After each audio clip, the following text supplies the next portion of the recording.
Assalamualaikum warahmatullahi wabarakatuh. Perkenalkan, nama saya Agung Punawan dengan NIM 200106130. Di sini saya akan sedikit menceritakan kisah Rasulullah SAW yang hijrah kota Mekah ke kota Madinah.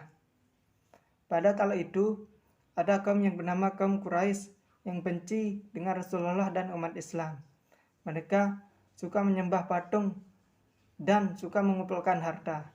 Pada saat itu di bulan Muharram, Rasulullah SAW pertama kali menerima wahyu dari Allah dari malaikat Jibril. Setelah Rasulullah menjadi rasul, Rasulullah pun menyebarkan agama Islam secara rahasia. Pada saat itu Rasulullah berkhutbah di Ka'bah. Lalu kaum Quraisy pun tidak setuju akan hal itu. Lalu kaum Quraisy ingin menghabisi Rasulullah dan para pengikutnya. Pada saat itu Abu Thalib, yaitu paman Rasulullah Shallallahu Alaihi Wasallam, ingin diberitahu oleh kaum Quraisy untuk menggantikan keponakannya, yaitu Rasulullah Shallallahu Alaihi Wasallam, untuk berkhutbah. Lalu Abu Thalib menyuruh Rasulullah untuk berhenti berkhutbah agar kaum Quraisy tidak terganggu. Tapi Rasulullah berfirman. Setelah itu Abu Thalib mendukung Rasulullah SAW. Pada saat itu, pada suatu hari, Rasulullah SAW sholat di depan Ka'bah. Pada saat itu, kaum Quraisy melihat Rasulullah SAW sholat dan tidak suka melihat Rasulullah SAW sholat di Ka'bah. Lalu, kaum Quraisy pun mengusir Rasulullah dengan kasar. Pada saat itu, Hamzah, yaitu paman Rasulullah SAW, diberitahu oleh seorang tentang keponakannya yang diusir oleh kaum Quraisy dengan kasar. Lalu Hamzah membalaskan Rasulullah SAW akan kekasaran kaum Quraisy itu kepada keponakannya. Pada saat itu Hamzah pun masuk Islam. Pada saat itu pun Hamzah pun mengucapkan kalimat syahadat dan mengikuti ajaran Rasulullah SAW. Pada saat Hamzah masuk Islam, seluruh umat Islam diancam oleh kaum Quraisy.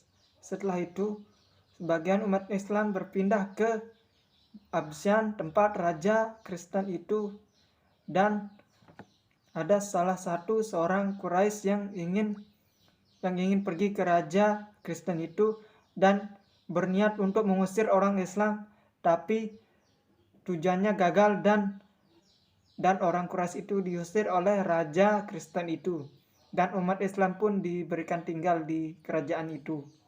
Setelah lama-kelamaan di Makkah, umat Islam sangat dihina dan dibenci oleh orang Quraisy. Setelah itu umat Islam pun pindah ke bukit, dan Rasulullah SAW sangat merindukan kota Mekah. Setelah itu Rasulullah menyuruh Abu Thalib pergi ke Mekah untuk menemui para pemimpin Quraisy itu dan membuktikan bahwa ada surat yang di dalam Mekah itu bertuliskan dengan nama Allah. Jika itu yang tersisa, maka umat Islam bisa kembali ke Mekah.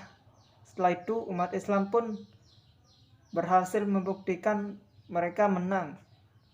Setelah itu umat Islam pun menang dan Abu Thalib pun benar, dan umat Islam kembali ke Mekah.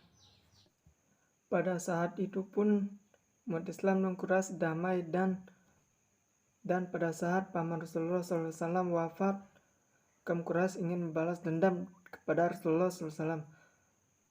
Setelah itu para umat Islam pergi secara berkelompok menuju ke Madinah. Lalu Rasulullah diberikan wahyu oleh Allah untuk pergi ke Madinah pada saat malam hari. Pada saat kaum Quraisy mencari Rasulullah SAW, kaum Quraisy itu pun tertidur dan Rasulullah pun berjalan menuju ke Madinah dan bersembunyi di sebuah gua dan ditutupi sarang laba-laba, dan kaum Quraisy pun tidak mengetahui tempat Rasulullah SAW, dan Rasulullah pun berhasil menuju ke Madinah dan disambut dengan meriah. Perbedaan ekonomi di Madinah dan Mekah, yaitu Mekah Di Mekah banyak kaum Quraisy yang selalu merampas harta-harta orang miskin, dan di Madinah saling bersedekah satu sama lain, dan Rasulullah pun membangun masjid di sana. Sekian, terima kasih. Wassalamualaikum warahmatullahi wabarakatuh.